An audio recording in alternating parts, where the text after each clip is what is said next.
Ladies and gentlemen, it's finally here. As a student, I've been waiting for this moment my entire life. This has been my absolute dream since joining school.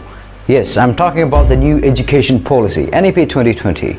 If you meet any student here in India and ask their honest opinion about the education system, their reply is going to be quite obvious, because our education system is pretty messed up. Its overemphasis on textual, rote learning and examinations have almost led to a mental health crisis in the student community. We have been having discussions, debates and seminars on this issue for many years. We all know the need for transforming our education system. We have all heard the cliched Einstein's quote, "You cannot judge a fish by its ability to climb a tree." You have heard it. We have been having primetime debates and talks, but nothing happened. People were talking about it almost every day, but no one ever came up with an alternative action plan that might just work. Until now. Yes, my dear friends, the NEP 2020 looks like the absolute educational vision of the future. It has some really awesome promises. The 10+2 system is finally replaced with a 5+3+3+4 system, which looks academically beautiful. Schools won't be having rigid divisions between science stream and commerce stream and humanities stream, which means no more gang wars between science and commerce walas. Oh, nostalgia. Curriculum is getting a huge makeover.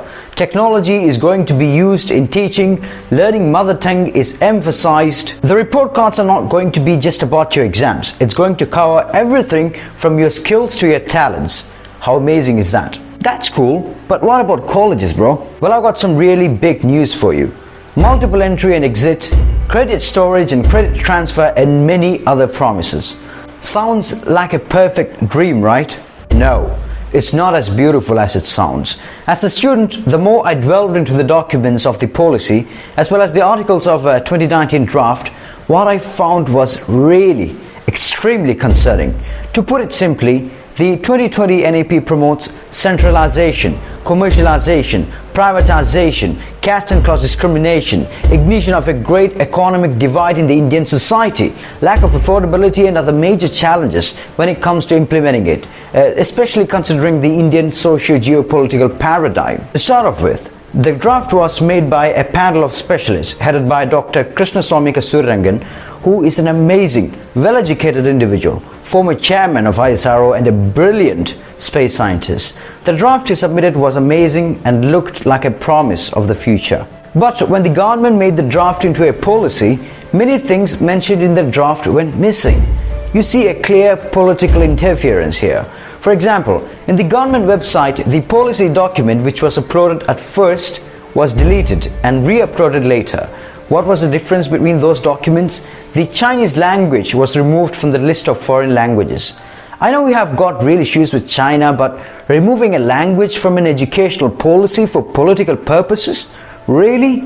It's just an example. There are much more. If you look at the educational policies in India for the past years, you will find that much of these promises and visions stated in the NEP 2020 were present in the earlier NEPs as well, but were not implemented due to a lack of clear-cut plan.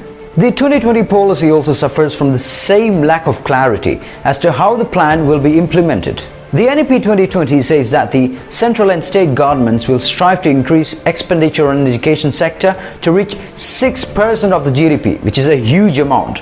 This has been the stated goal since the 1960s, since the Kothari Commission's report, but is yet to be achieved. Moreover, the Modi government has been cutting educational fundings constantly.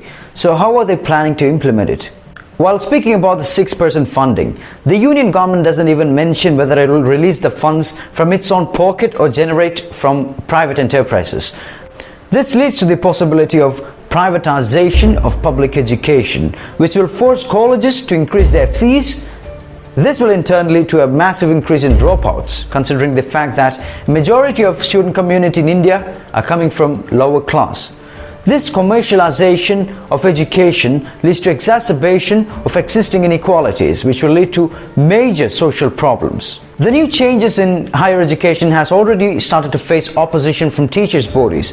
The Federation of Central Universities Teachers Associations in a press release said that the policies in NEP amounts to converting or handing over education as a business to corporate houses. One of the major reasons why NEP is appreciated is for giving emphasis to classical languages, which is very good. But given the diversity of languages and dialects in India and growing internal migration, it will be very difficult to implement a mother tongue based learning and may hegemonize Brahminical systems of learning in India. Given how centralized the education system will become after the new policy is put in place, it will become very difficult to factor in varied needs of diverse Indian people. Another major promise of NEP 2020 is the digitalization of education, which is very important and very needed. But considering the situation of India, I fear that the emphasis laid on digital education can lead to further segregation, as India currently doesn't have the adequate infrastructure to support it. More than 70% of children from marginalized backgrounds could be excluded, as evident from the COVID-19 pandemic, where many children are missing online classes due to the great digital divide in the country. Many students even committed suicide for not being able to afford online education. There is another problem with the implementation of the plan. Lack of detailed thinking affects the NEP's vision. For instance, it has proposed a 4-year undergraduate program. A similar experiment in Delhi University failed miserably a few years ago. The then HRD Minister Smriti Irani had to withdraw the 4-year course, which was implemented without proper thinking, leading to much confusion among students and teachers. There are other problems too. Stress on vocational training from the preparatory stage would lead to students from marginalized backgrounds dropping out early to take jobs. This may also impede a more holistic learning. The vocational training will constitute plumbing, carpentry and other manual work, which is very good. It looks really good on paper. But considering the psyche of the Indian society, I can assure you that no rich upper class family is going to let their kids take up these jobs. Now, due to the bad socio-economic situation of our backward Dalit brothers and sisters, they will be forced to take up these jobs. And being taught this in schools, they will surely opt it.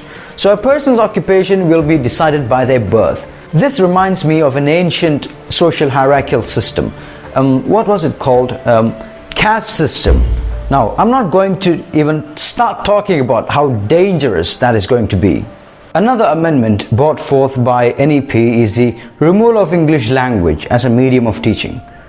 Now look, giving more focus to regional languages are very good, but as a student, practically speaking, English learning is going to have much more importance in the future.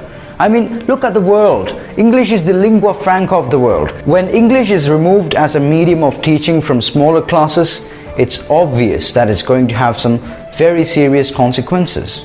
English is no longer the language of the British, it's the language of the world. Almost all the scientific and social research journals and papers are published in English. The policy says that English is not completely cut off, but it will be taught as a subject. Now, psychologically speaking, it's going to be very less effective, especially for children at that age. Now, there's another perspective to this.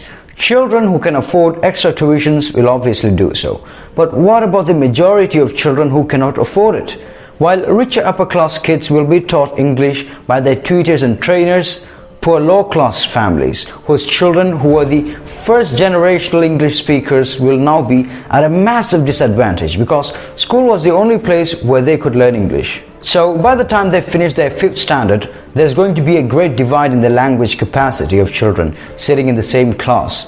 Now imagine the amount of pressure that's going to be in the minds of these little children.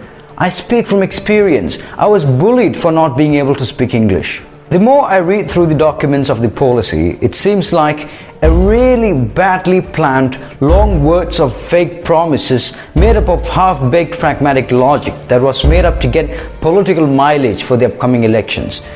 The policy uses fancy words like interdisciplinary, holistic, multidisciplinary, etc. But it seems like they were used for a show. It's my personal opinion. Now, don't misunderstand. This is not a cliched rant against the ruling party. This is not a destructive criticism, but constructive criticism. The NEP is very good It's very needed. But it also needs a lot of amendments, a lot of rethinking. I speak as a neutral student observer who is really concerned about what's happening. I believe when I say this, I resonate the voice of thousands of students across India. But remember, this is just a policy, a vision statement, so we don't know what the final document is going to be. But from what we have seen so far, we have very little hope for any changes.